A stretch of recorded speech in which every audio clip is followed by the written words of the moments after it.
Hello, my friends. This is Andy coming to you live from Yorba Linda, California with my love, Hedia. Hi, everyone. Sorry, I'm on a different computer. We swapped computers to see if we could keep the sound going. So, and unfortunately, I have to ask you again, if you could, if you're watching, let us know how the sound is, if it's working on our end. Now, I could put on some headphones and hear from here, but I would not be able to hear what you're hearing. So please let me know if you're hearing the audio properly and there's no echo and all that kind of stuff. Why am I looking up here as if the thing's up here? livingfearlessdevotional.com. It's been a long day, folks. Go to livingfearlessdevotional.com. That's where you'll find our audio podcast on Apple Podcasts. All right, I'm going to try not to open up any other windows. I've been on a Mac for probably 30 years, and right now I'm on a PC, and it just seems you want me to do the share? So different. I could share from mine. Oh, could you? Yeah.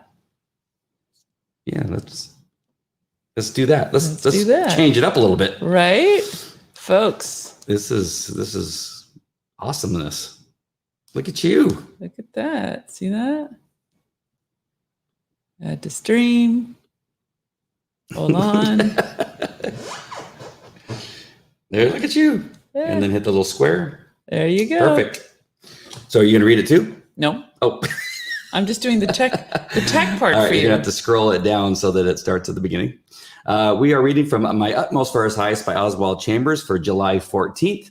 This little dirt road reminds me a lot. Hetty and I were in Arizona, Scottsdale, Arizona, not too long ago on a ATV, and it looks exactly, even the height, because there was a time where we got a little bit high on there. Yes. It just reminds me. That was a great trip, by the way. Wasn't it? Yeah, we were there visiting Mark Driscoll. Well, Mark didn't know we were there. We were just visiting Trinity Church. Yes. To be exact. Yes. So here we are, My Utmost for His Highest, July 14th. The title is Suffering, Afflictions, and Going the Second Mile.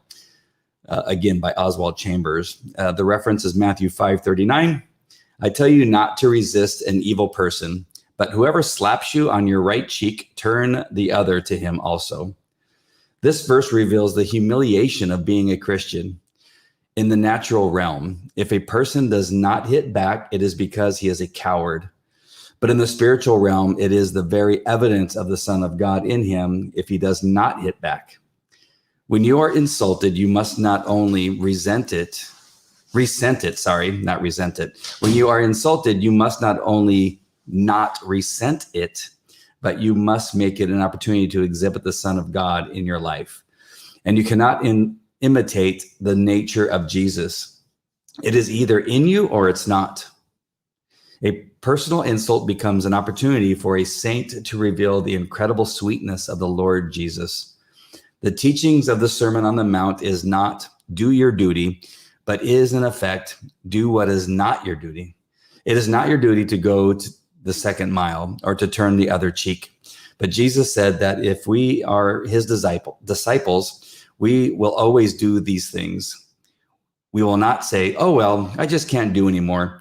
And I've been so misrepresented and misunderstood. Every time I insist on having my own rights, I hurt the Son of God, while in fact, I can prevent Jesus from being hurt if I will take the blow myself. That is the real meaning of filling up in my flesh what is lacking in the afflictions of Christ. A disciple realizes that it is the Lord's honor that is at stake in his life, not in his own. Never look for righteousness in the other person, but never cease to be righteous yourself. We are always looking for justice, yet the essence of the teaching of the Sermon on the Mount is never look for justice, but never cease to give it. Awesome. I love that. So now all you have to do is go to our camera, and then click on that square. Perfect. Look at you, producer Hedia.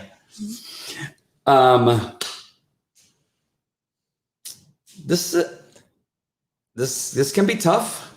It's a very tall order. Very simple. I think it's simple in its clarity, but so difficult to apply.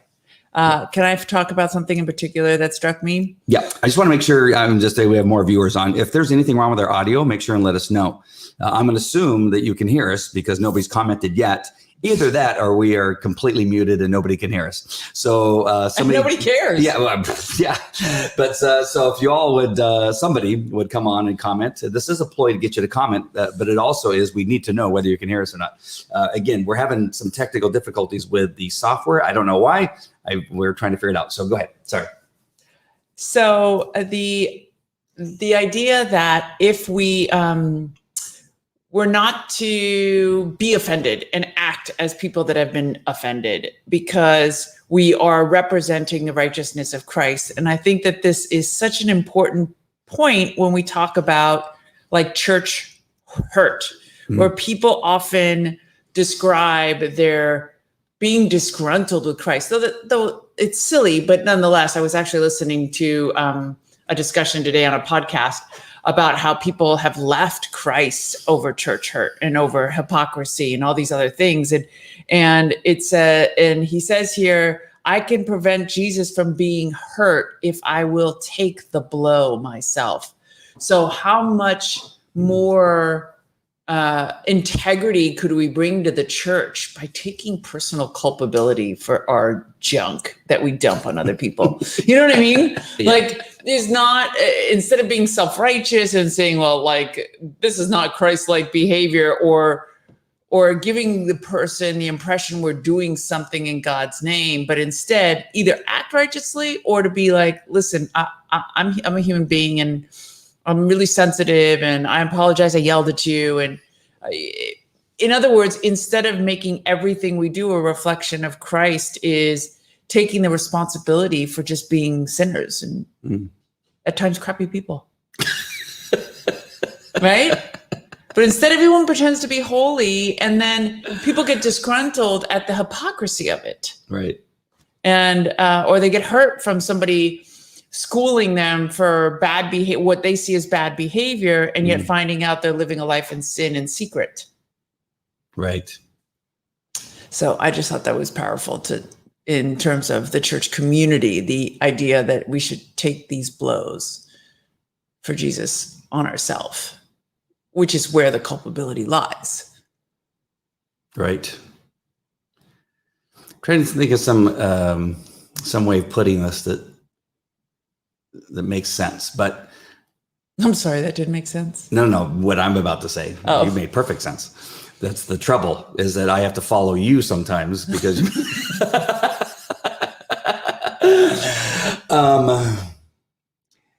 there's some training that I went through before being where I am today with God. And that is with my truck. And this has happened for years. I've often driven cars or trucks, mostly trucks. I don't drive much else but a truck or an expedition that doesn't have either a magnet on it with my name on the side and a phone number for the dog training business, or that it completely painted. I've driven cars that are completely wrapped with my name. And so when you have that and you're driving and people act like fools, the one thing you have to learn is restraint. For sure. Not stick your arm out the window and say, "Mwah." It's also the way you drive, right? You're driving a little bit more careful because on occasion, I've had them call the office, "Hey, somebody's driving your truck, and he probably works for you, but he needs to be fired because he doesn't know how to drive." And they'll go, "Well, that's the owner of the business." But you learn when your name is on the outside. Right. And this is the thing about what, we want to teach our kids is you want to do the right thing when nobody's watching, when your name isn't on the truck, when you're not wearing a shirt that says Falco Canine Academy, call 714-990-9010 on it. You want to act that same way. Yes. But it's the same thing, right? It's that same reasoning. It's because you're representing. In the case of Falco Canine Academy or Falco Enterprises, I'm representing the company. I'm representing, maybe avoiding a bad Yelp review, right? Because that's what will end up happening. But in who you are as a human being and now as a Christian, wearing a shirt. Oh, you don't have it on today, but you actually have the one with a cross, right? You're wearing a cross, and you're saying mine says God, guns, and Trump or whatever. It's the same thing. You're representing your faith. But it shouldn't be just the shirt that caused you to do that. Absolutely. But I hope this is making sense, because it absolutely makes sense. That is for a reason, right? You don't want to be, I don't want to be a hypocrite, but you should. But now in this devotional, it's, Oswald is saying it just should be. It should not be like, oh, am I wearing the shirt? Do I have something on my truck that says, Christ follower? Do I have a fish? Right. No, it can't be because of those things. It should just be. It should be who you are now, not the person who used to flip people off when somebody give them the bird. But I could see, that of course, right? We should always be an attempt to be holy and righteous. Mm-hmm. But it seems to me like what he's talking about here is to take the responsibility when you're not. Mm. Because we all are not sometimes. And so I think what happens is that we justify our actions because we think we're holy. Right. If I'm not mistaken, that when he goes on about taking the blows, when you're insulted, you must not only not resent it, but you must take it as an opportunity to exhibit the Son of God in your life. You can't imitate the nature of Jesus. It's either in you or it's not. So in other words, we're supposed to not get offended. Yep.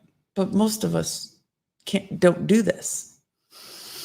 Well, again, I think there's some things that go with past lives, at least in my case, with being a cop. We can't get offended. It's against the rules to be offended.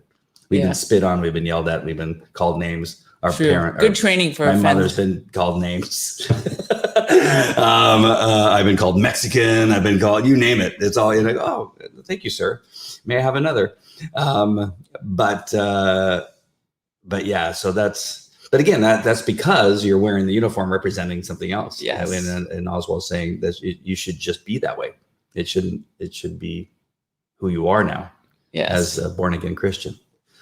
I do like now I'm so sorry. I got to bring up the chosen, but there's the guy that we both kind of fight over. We want to be, what's the zealot, man, he could kick somebody's butt. Right.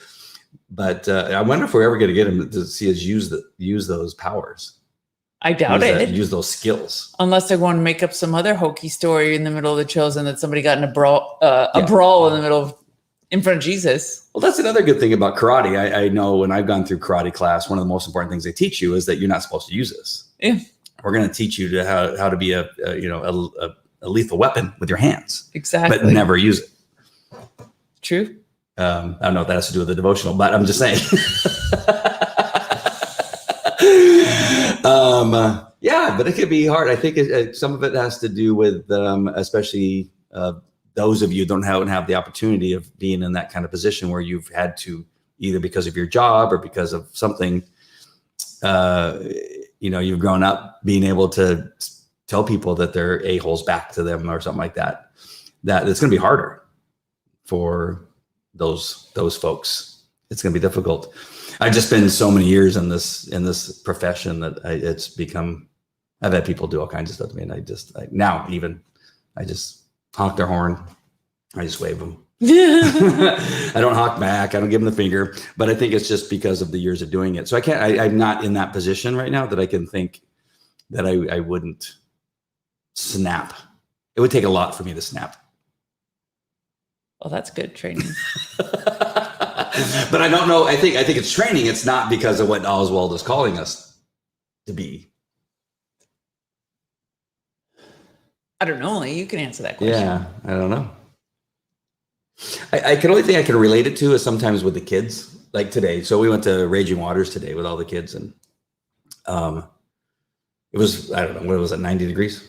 At least it felt like it was 120. It was hot, and there was 20,000, maybe a million people in shoved into a water park. And I got this stupid knee thing that's going on, and although it's been pretty good today, after climbing those stairs, like 1,000 stairs to get up to the top of a slide, or walking around on and the then you would go up there and wait for them. You'd climb all the way up the stairs. No, and then go down.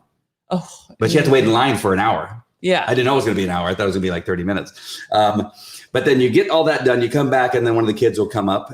Thank you. One of the kids will come up and say, hey, can you go with me to or I'm hungry, or and I want ice cream.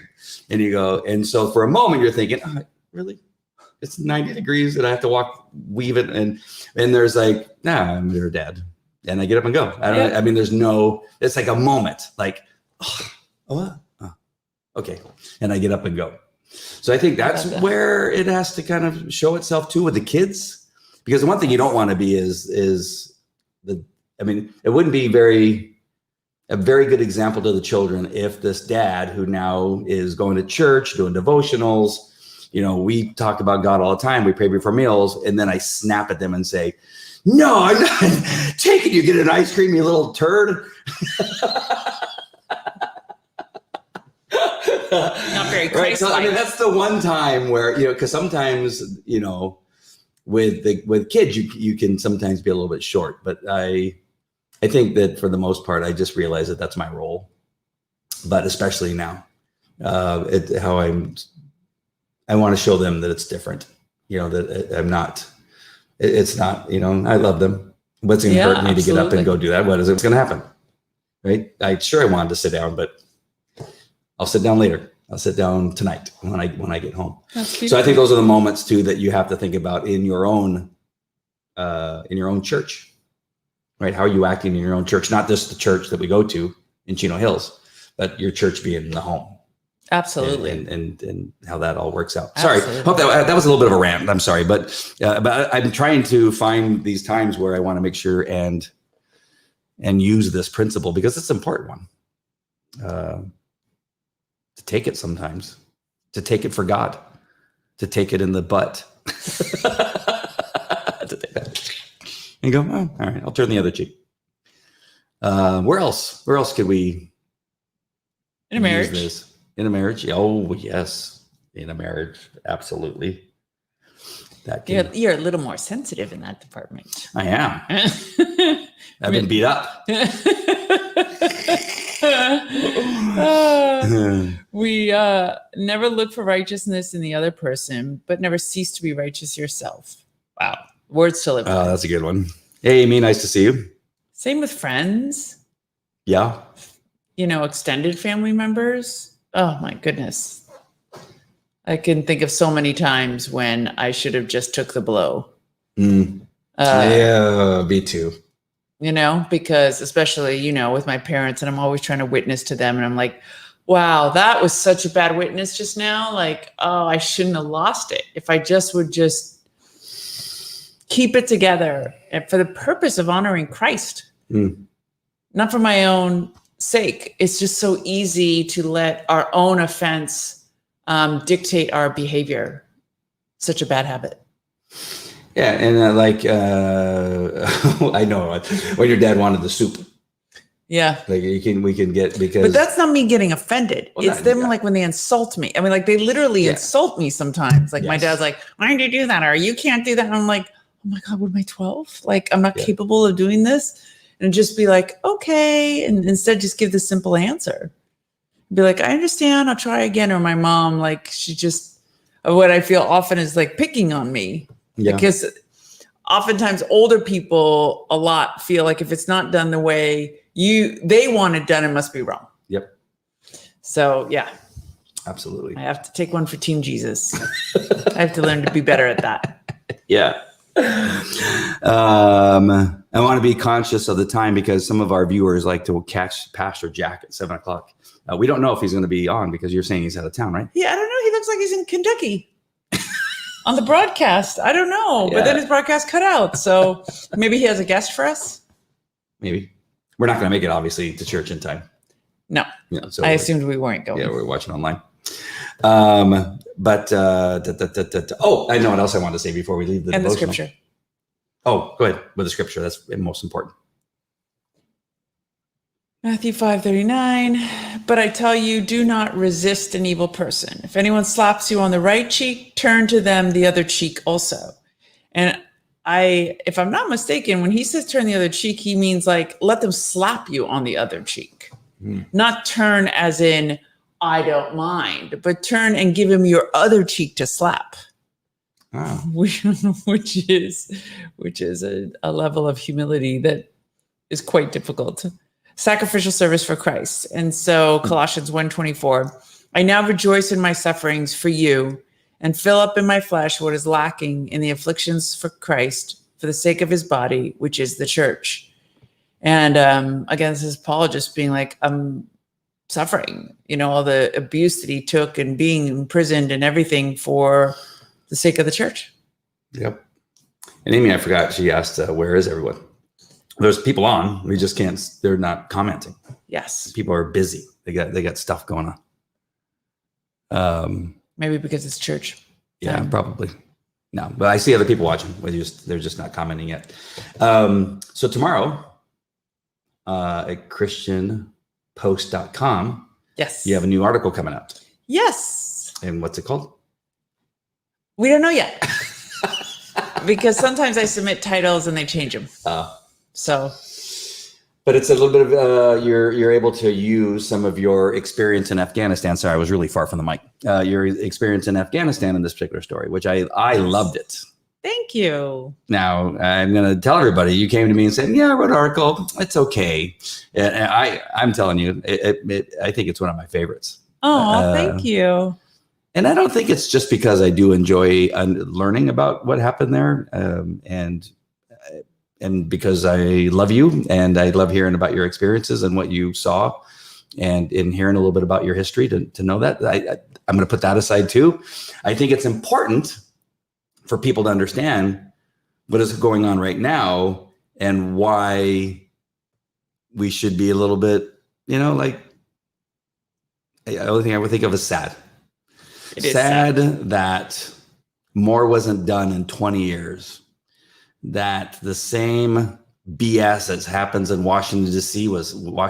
was happening in Afghanistan. But at exponential size and consequences. Wow. I think it's an important article. Thank you. And it's well done.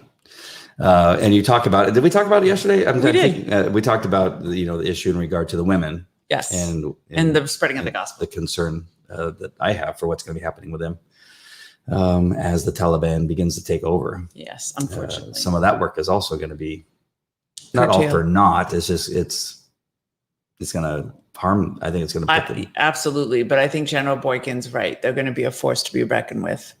They won't go quietly. And maybe because of that, something will have to happen.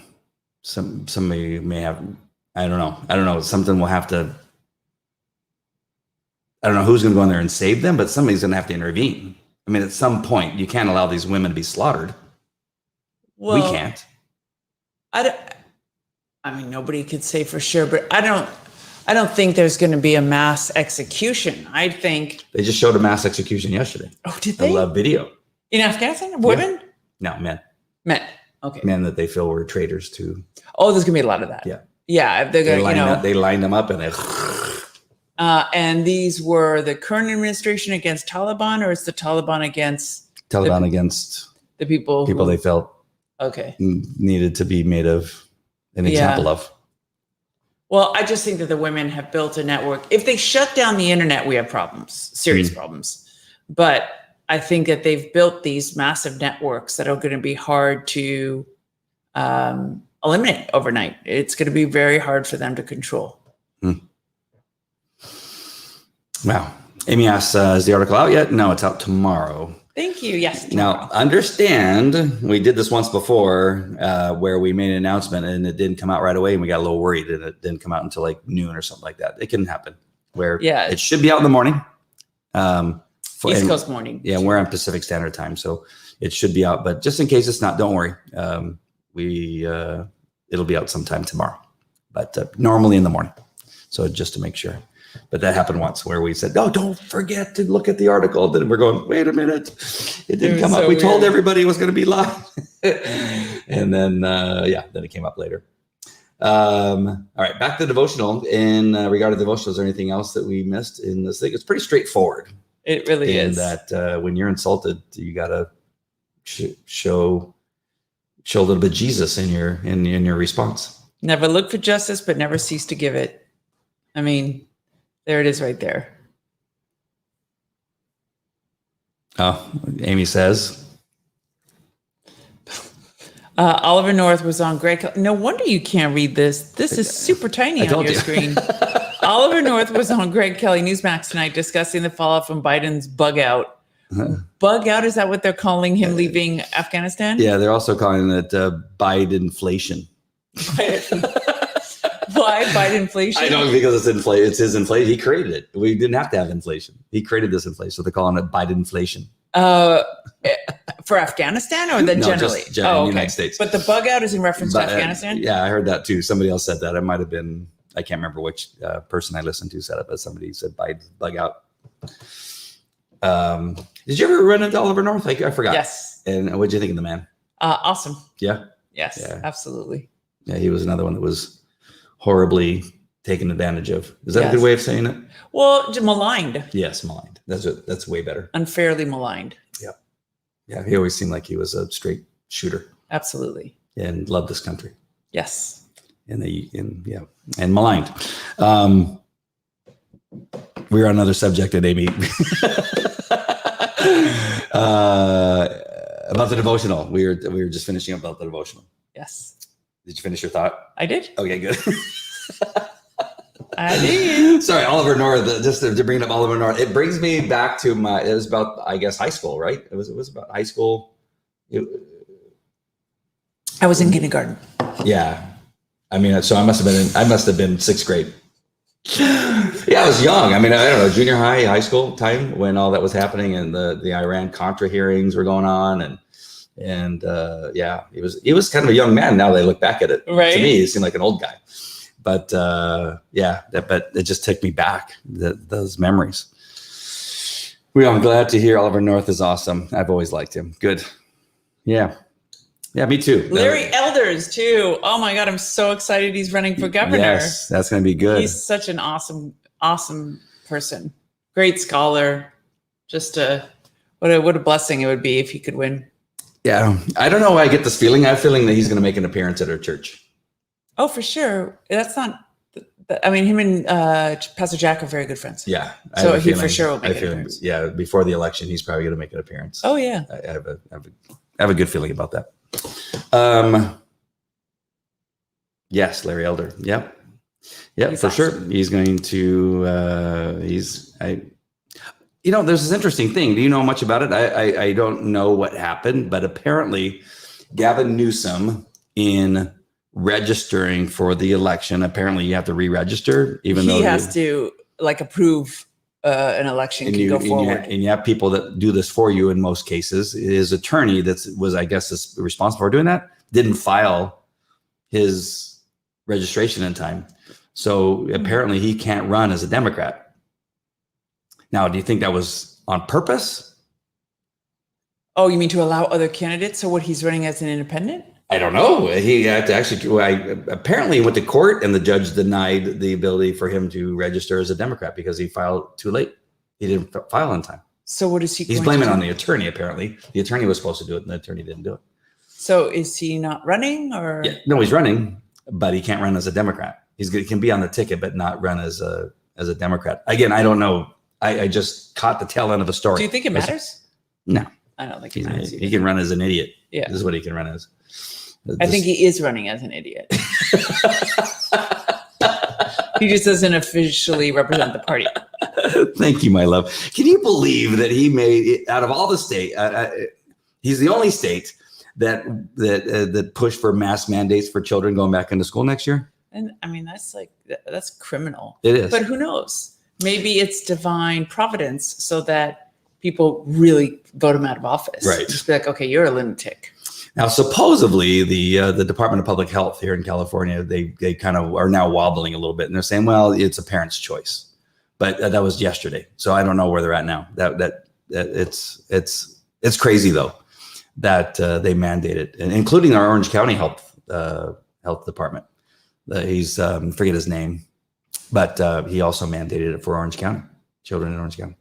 But again, I from what I heard, they've softened up a little bit and saying, awesome.